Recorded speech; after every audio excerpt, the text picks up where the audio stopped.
Hello there, welcome to Skeleton Key Productions. I'm Conor Graves Cocon. Let's get into the video. In today's video, we're going to be continuing our political theories series with environmentalism. So I'd really recommend you check the rest of this playlist and also check out the rest of the channel. And yeah, let's get straight into the video. Environmentalism, when we think about it, we often think about like greenpeace, we think about Extinction Rebellion, we think about all these kind of relatively recent phenomenon, yeah, but we're going to go into some of the deeper history of environmentalism and people's changing attitudes to how we interact with the environment from one culture to the next. We are like the only animals that really think about how we affect other animals, if that makes sense. Like we're like every other animal just does what it needs to do and stuff, right? A beaver builds dams because it builds dams, like a wasp nest builds, a wasp builds a wasp nest because, ants build ants, etc., etc. Like, but we're the only ones that think actually, if we build our homes, if we build things that benefit us, it might have a detrimental impact on the environment. And if it has detrimental impact on the environment, it also has detrimental impact on us. We're going to really get into like kind of some of the deeper history of that. But before you do, like, comment, and subscribe, and there'll be an advert somewhere in the middle of this, so stay tuned. So as usual on this channel, we're not going to just start with the 1970s or something like that. We're going to go into the deeper history. So we're going to start with the 6th century BC in India. So the religion of Jainism, has existed for a very long time. And with the Lord probably mispronounced it, the Lord Moravia, so he was a very influential Jainist thinker, and he was like one of the first people in recorded history to really promote this idea of the symbiosis of life. Us as humans, when we started off, we obviously started off in nature, right? And sometimes we feel very removed from it. Sometimes, whether it's due to our intelligence or whether it's due to like the civilizations that we build around us, we tend to feel like nature's this thing over here and we're like something like bigger and more important than this, yeah. But this man was the first person to really understand that actually, the 5 elements as he described them, yeah. Earth, wind, fire, water, and space, weirdly enough, and I've never heard space being put into it as well. But yeah, this man was like one of the very forward-thinking people and understood that actually everything in life is interconnected. We as humans are interconnected. Just to give some genetic talk about this, because I was having a conversation with my mates about this, about how did we, they asked me, how did we evolve from like monkeys and stuff, yeah. And I was like, well, we share 98% of our DNA with chimps and 50% of our DNA with bananas. So clearly there's a lot of variation when it comes to DNA, right? All life forms kind of started off as the same, and so we only branched off 200,000 years ago. We're not that special. We just happen to be very fortunate in having more cognitive processes than other animals. In the Bible, it says in Genesis, it says that God created Adam and Eve to be stewards of creation, to kind of be it was their job to go out and name all the different species and also to kind of have dominion over them as such, right? So this kind of dominionist mindset over nature has pretty much dominated a lot of how different cultures have viewed kind of human nature. It's well, if we want to build a dam, well then we're going to do it. If we want to raise livestock, we can. If we want to destroy this forest, we can, right? Because we are we are dominant. We're basically little mini gods as such, and so all the animal world, all of the plant world and stuff is there for us to eat or to build and do whatever we want with it, right? People started to understand that actually there's limits to what we can do, and oftentimes what we do is not it's funny. What we do is I don't know why at this age I'm laughing at that, but it's kind of fitting, because we're going to go on to pollution and stuff, right? We're talking about King Edward I, for instance, yeah, who we're very likely to do a future video on, right? Because King Edward I was very, very pivotal in the creation of English and actually British history. But he was the first person who legislated actually against pollution, right? So this is, you're talking about the 13th century, so it's a long time ago. The king was concerned about people, especially in London, because obviously London, kind of even then was a relatively major city, And so people used to burn what's referred to as sea coal, right? So we all know what coal is, right? And like, so sea coal is just coal which they just, you go down to a beach, like, and you just happen to find loads of deposits there, and so people would just collect it there. They didn't have to dig for anything. They used to just like pick it up and then burn it and stuff, right? And then that would like heat their home, that would like help with cooking, etc., etc. The problem with that is the amount of steam that ended up, the amount of like, and the smoke that came out of that. It was obviously very polluting and stuff. It's very polluting to the air and stuff. And so King Edward I was like one of the first people who actually put legislation in to actually limit and to regulate the environmental like kind of degradation, right?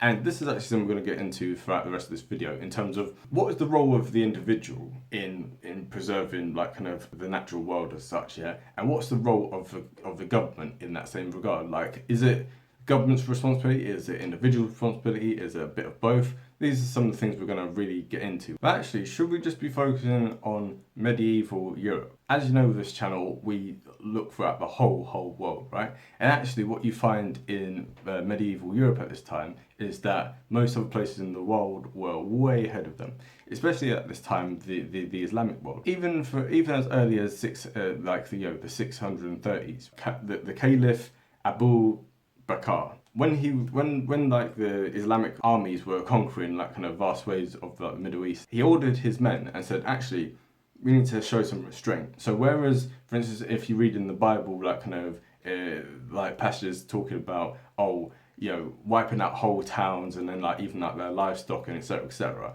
Here he, you know, and not just in the Bible, multiple different things. It'd be a thing of, you know, if you're invading a land, like you have a scorched earth policy, right? For instance, the Romans, when they took the city of Carthage, they poured salt on like kind of like all throughout the place, so that like even for like years and years afterwards, nothing would grow in memory of Carthage. In contrast to this, Caliph Bakr, he ordered his men with this quote: "Bring no harm to the trees, nor burn with fire, and slay not the enemy's livestock, save for your food." You know, during like the 9th century, during the 13th, everything between like the 9th century to the 13th century, right? You had in this region, in this part of the world, you had a huge amount of medical literature on things. You know, you had many medical treatises, and this was by Arab scholars, by Jewish scholars, by Persian scholars, etc., etc. And it was all like they were all looking at the effect of pollution, the effect of, you know,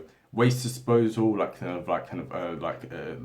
make sure that the air was clean, everything, right? This is because, you know, they wanted to make sure that people's like they understood even then having a healthy like environment, yeah, would mean that people were less likely to get diseases and like less likely to die from illnesses and stuff, right? So this was really before its time. Back in the days when in many places in the world people thought that if you got sick it was down to like bad spirits or whatever, like people, you know, in the Islamic world began to kind of realize, actually, no, hold on, we need to actually put in regulations in place because otherwise we're going to be contaminated by these waste products. But as you can imagine, living kind of in this kind of pre-industrial era, the amount of pollution being produced wasn't like the most, yeah. It wasn't something that was, it didn't really have that big of an impact on people's lives, really and truly. Like, most people were rural at this point, and you know, they used to collect firewood, which isn't like the greatest to burn, but at the same time, it's not, you're not seeing like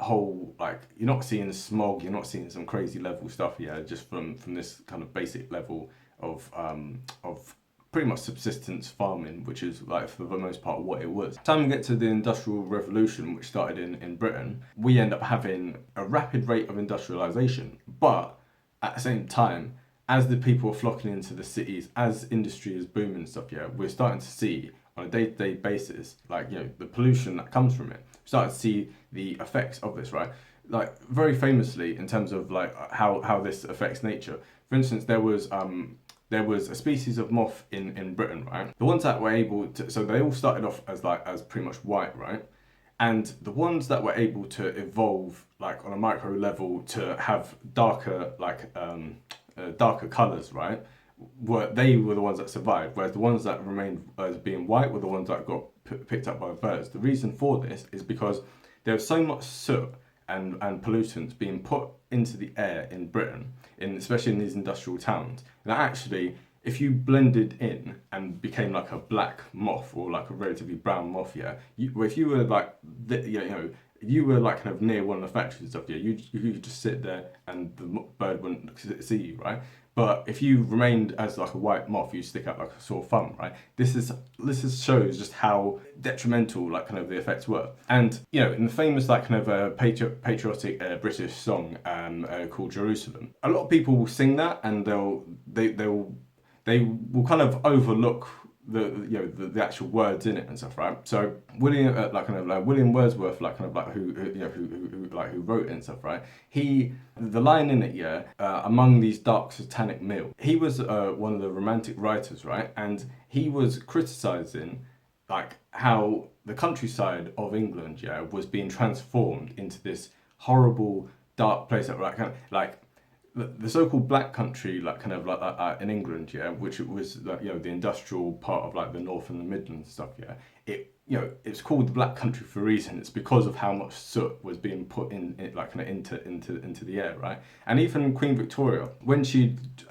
travel by train going through these towns, would apparently pull down her blinds so as to not see the dark and dinginess of of the countryside, right? This gives some insight into like just how bad it was. During this Victorian era, we start to see more and more legislation against it, and we start to see popular movements. Like the first inklings of like environmental kind of actual movements start to really arise. Right, so the first kind of proper legislation that we find for this is in 1863, where with the Alkali Acts, right? So here's the problem, right? People were making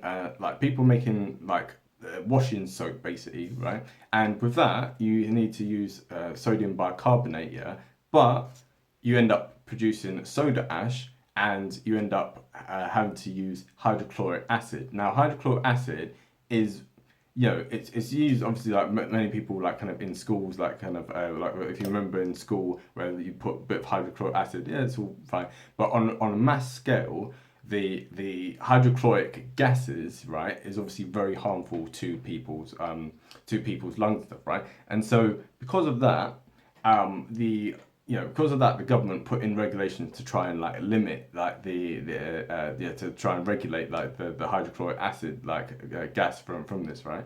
But in terms of it being really regulated in a serious level, it took until almost 100 years later, in 1958, with the second kind of Alkali Acts, and this actually really put a clamp on heavy industry. But now we're starting to see legislation being put on a grand scale that actually covers things. So we end up having, for instance, the Public Health Act in 1875, which regulated pollutants and stuff. Actually during this Victorian time, the River Thames, for instance, was so dirty, right, and it had such a smell because everyone would just dump all their waste into it, that actually people in Parliament, they could smell it. They could smell the river from inside the houses, from inside the chambers of House of Commons. And actually, this is when it kind of got to a point where right, enough. We need to do something about this. That's when they started building sewer systems. They started building all sort of treatment systems to be able to get rid of human waste. And then also in terms of again the coal and stuff, right? So you had the Coal Abatement Society, which was set up in 1875 by Sir William Blake Richmond, and so this was like one of the first kind of environmental lobbies that one could think of, right? But with that lobby, it took until 1926 for the Coal Abatement Act to be enacted. Even after all this time, so you're talking from, should have made the correction, 1898 to 1926. This is how long them setting up this society and the policy actually being enacted. You can see how seriously that people in those days actually took environmental policy. But here you ask, surely that environmentalism is not just about creating a nice place for humans to live. Surely what about the preservation of different animal species, right? So with that, we see, for instance, in the same period, you have the zoologist Alfred Newton, who he lobbies for the government to pass the Seabirds Act in 1869. So this is the first bit of legislation which actually preserves the habitats of a species of animal and stuff, right? It says that human interference, like hunters, like farmers, etc., have to leave these seabirds alone and not poach them or not do anything to them. They need to be protected, otherwise they're going to go extinct, right? And this leads 20 years later to Emily Williamson setting up the Royal Society for the Protection of Birds. So the Royal, this is one of the oldest and one of the, still to this day, one of the most prestigious kind of environmentalist lobbies in the UK, and the amount of work that they've done to preserve bird species across the UK is really phenomenal. So definitely give them a check out, right? Also in the same time you start to see in America as well, we start to see the setting up of national parks, right? So the very first one being Yellowstone Park in 1872, and then Yosemite, I don't know how to pronounce it, Yosemite National Park in 1890, right? And so part of this was because during the wars that the US Army had with the Native American Indian tribes there, right? How they kind of, a tactic that was used was basically, the Indians rely on bison, buffalo to live. So what we're going to do is we're going to shoot them, right? And buffalo herds are incredibly easy to hunt, because if you have a rifle, you can stand from far away and just ping off these buffalo, right? And they won't get spooked, they won't get scared by the noise of the shot. They won't really clock that their friend has just killed over. And so because of that, if you had a good marksman, he could stand from afar and wipe out an entire buffalo herd. And then there's literally piles and piles of this. Hopefully I'll remember to put the picture up of this, right? Just to give you an idea of the scale of this. So the buffalo herds went from being in the millions to almost being extinct. And so what with the war with the different Indian tribes that pretty much been over by that point, it was well, now we need to actually preserve these buffaloes, otherwise they're going to go extinct. And that's part of what these national parks were for, not only to preserve the great beauty of the American West, but also to give certain species the room with which to be able to to flourish and to actually pick their numbers up again. And again, during this period, you have organisations like the Sierra Club, which still exists today, which was founded in 1892, and that's the oldest environmentalist lobby that exists in America. And again, they've done some really great work over the years to really help preserve habitats and to raise awareness for people. None of this really picked up until the period after World War One, right? So for instance, in 1919, you had the Forestry Commission being set up in England, right? And so they basically bought up vast swathes of land, that were, and they basically, their aim was either reforestation, so which is, if there was a forest there before, growing growing trees to help rebuild that forest, and also afforestation, which is a word that I did not know before doing this. So I'm learning at the same rate you're learning. Afforestation is when you start to plant trees and build a forest where there were none before. Over the next 10-20 years, the Forestry Commission ended up becoming the largest landowner in the UK, and because of that, the number of trees, a number of protected forests in Britain has skyrocketed. Actually, this is a fact that actually in the Northern Hemisphere there are now more trees today than there were 100 years ago. So as much as we do worry about the effects of humans on the environment, there have also been some positives, because there's been these preservation campaigns and stuff. It's been a thing of actually we have been able to turn back the tide on some things, and we're pretty confident that we can turn back the tide on other things as well. Now, this is going to surprise some people, right? When they say, oh, well, how it's quite difficult to find things that the Nazis did good?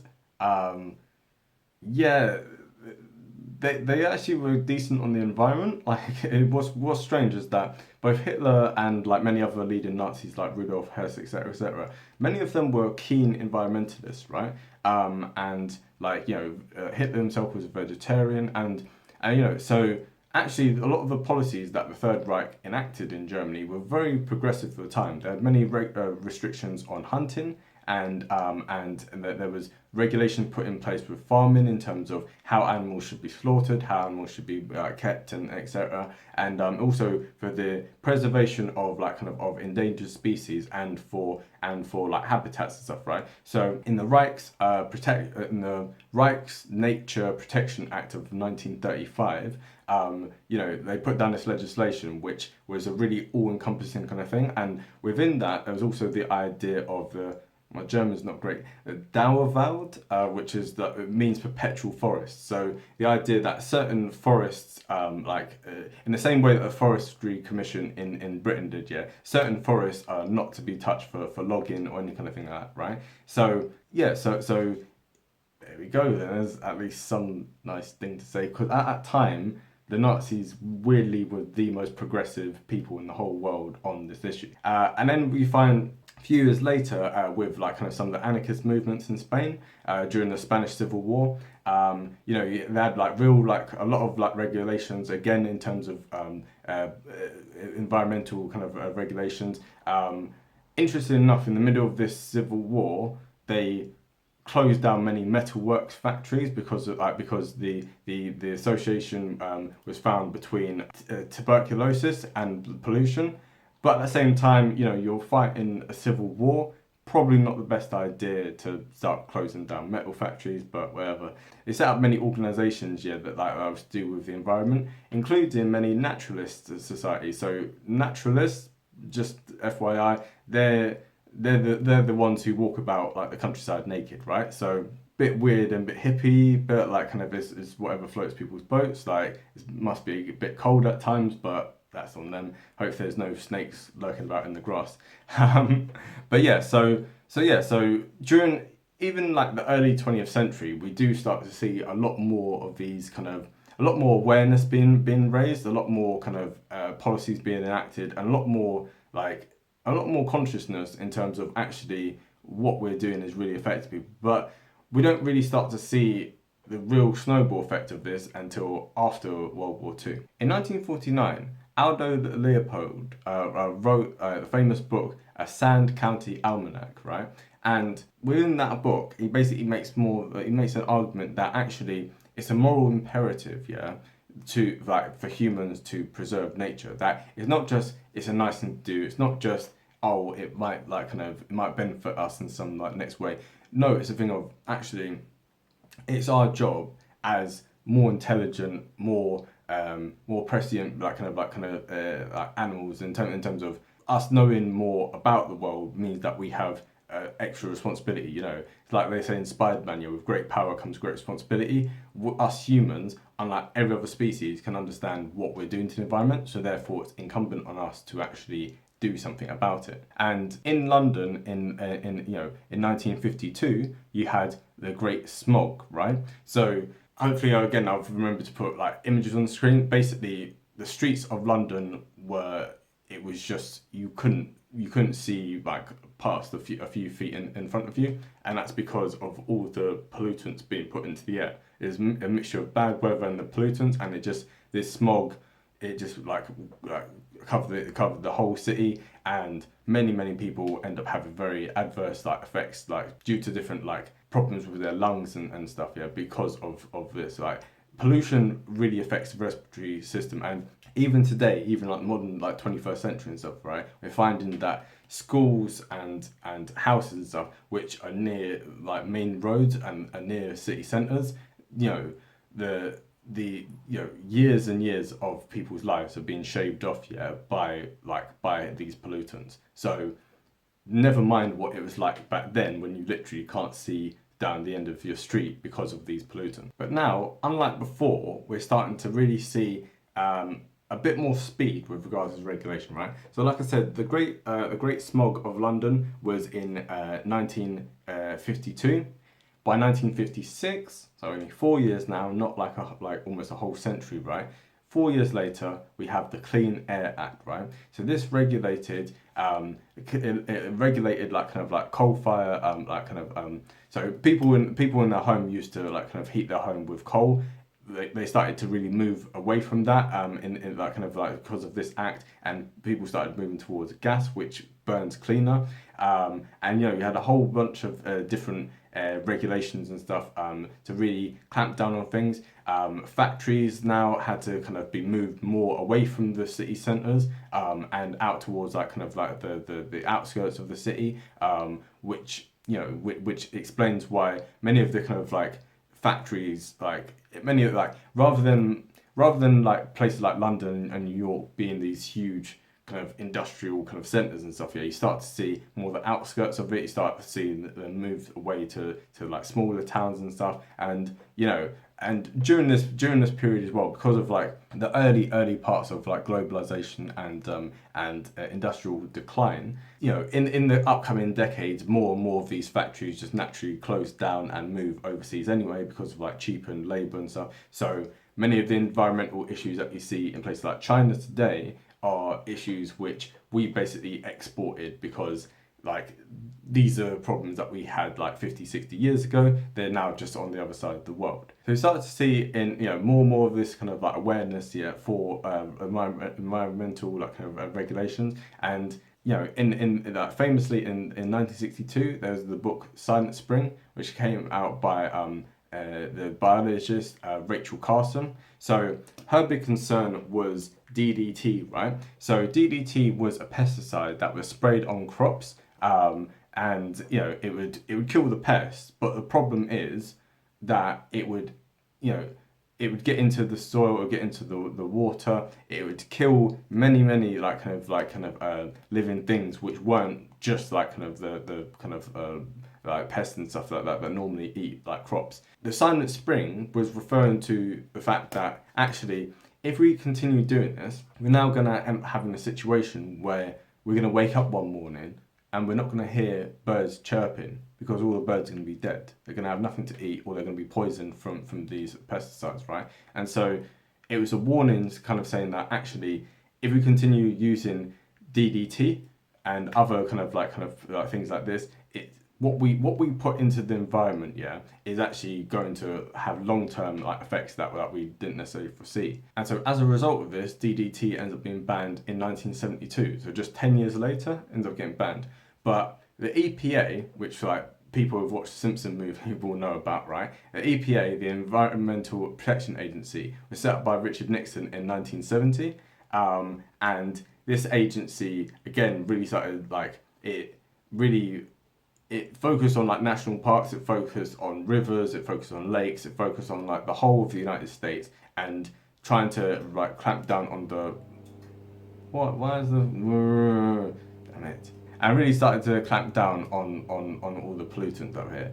And during this time as well, as we know, with the hippie movement, with the kind of like peace movement, etc., right? You started to have people again becoming more conscious about the environment, and social movements, especially with younger people, really starting to pick up steam. So you see with Greenpeace being set up in 1969, you start to see Friends of the Earth being set up around the same period as well, in 1971, I believe. And like all of a sudden, it becomes a really big public issue. So it's not just some sidelined issue, it becomes something which like more and more becomes a politicized issue.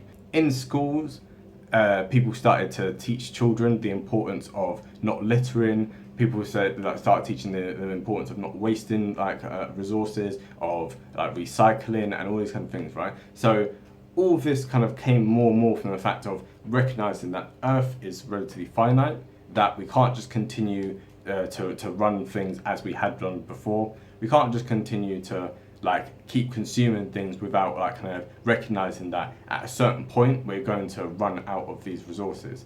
And so bit by bit the kind of technology ends up really it starts being more and more push for green technology, for renewable technology, moving away from coal, moving away from gas, moving away from oil, towards more renewable sources of energy. Apologies for that. I just realised that I got the founding date of Greenpeace and Friends of the Earth confused. So Greenpeace was set up in 1971 and Friends of the Earth, that was in 1969. Apologies for that. But anyway, in the environmental movement, we'll do a whole video at some point about climate change or global warming or whatever, and talking about some of the facts and some of the data on that, as well as some of the politics with it, right? But what's interesting about the environmental movement is that as much as it might be seen as just a necessary, like, kind of as a left-wing ideology, there's also, there's literally environmental, like, everything. Yeah, there's ecofeminism, there's eco-libertarianism, there's eco-fascism even. So the environmental movement crosses the political spectrum, and like many people on the right are in favour of it as well, and many people on the left are opposed to it. So don't just think of it as like left wing. I know like that a lot of the debate has kind of like gone down that road in more recent years, where you think left wing pro like kind of environmental regulations and right wing like kind of against it. But actually there's strong conservative arguments for preserving the environment. And also there's strong like left-wing arguments for not overly focusing on it. So trying to get out of your head like the idea that left-wing care about environment and right-wing don't, right? We'll go into that at a future video in terms of people's belief in like kind of in the science on climate change, and also like kind of like climate skepticism, climate change skepticism, and and talking about like how much of an impact do humans actually have on the environment. From the data that we can see, it does seem that obviously humans are having an impact on the environment. The debate on like kind of whether the Earth's atmosphere is being, the Earth's temperature and everything is being drastically changed by humans, or whether it's been changed a little bit, or whether it's not been changed at all. That's a separate argument, a very important argument, but a very separate one.